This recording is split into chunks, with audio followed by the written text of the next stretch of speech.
The island relied on Russian and Venezuelan oil supplies. But the U.S. operation to remove Nicolas Maduro from power and the U.S. efforts to isolate the island have left Cuba without a major fuel supplier. Let's now invite Marty Firestone, president of the Travel Secure Inc. Marty, good evening and thanks for your time. Good evening. How are you? I am well. And tell me, how are you? And with that, what are you hearing in terms of reports from, the resorts and hotels being impacted by this shortage in Cuba? Imagine booking a non-refundable, all-inclusive vacation, believing you're going to a particular hotel, and you get there and told you're going to another hotel because they're consolidating in order to conserve energy. This is the beginning of a very scary time. The level 2 advisory clearly said a high degree of caution. It appears that and other things are probably going to follow. Right now we see this. There may be food, there may be medication, there may be other problems on the way. Have you personally heard from any people impacted by what's going on there on the ground? I have not, but lots of calls with respect to what do I do? Should I continue? I bought a ticket. I've got tours reserved. What's the best thing I can do right now?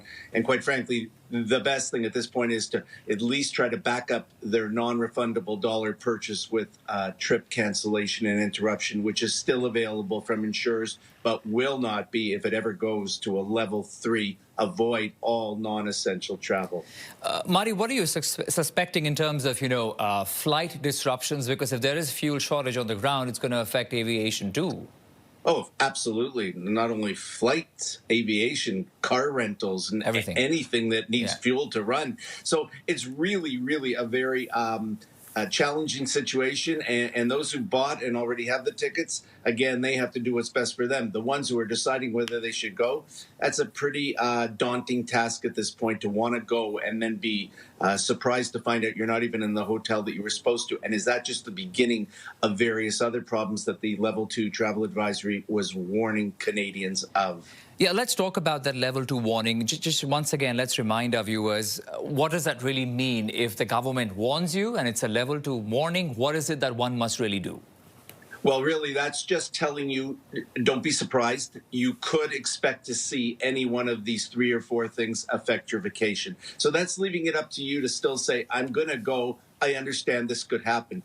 The fear is if it deteriorates further and jumps to a level 3, that is officially avoid all non-essential travel. That is really bottom line, you shouldn't be going. And of course, level 4, avoid all travel. So if this were to continue as what we're seeing right now, that could be a reality. So people have to really take that in consideration when deciding to purchase a trip and go anywhere in Cuba at this point. Marty Firestone, president of Travel Secure Inc. Appreciate your time and your expertise, Marty. Thank you for joining us tonight. Thank you for having me.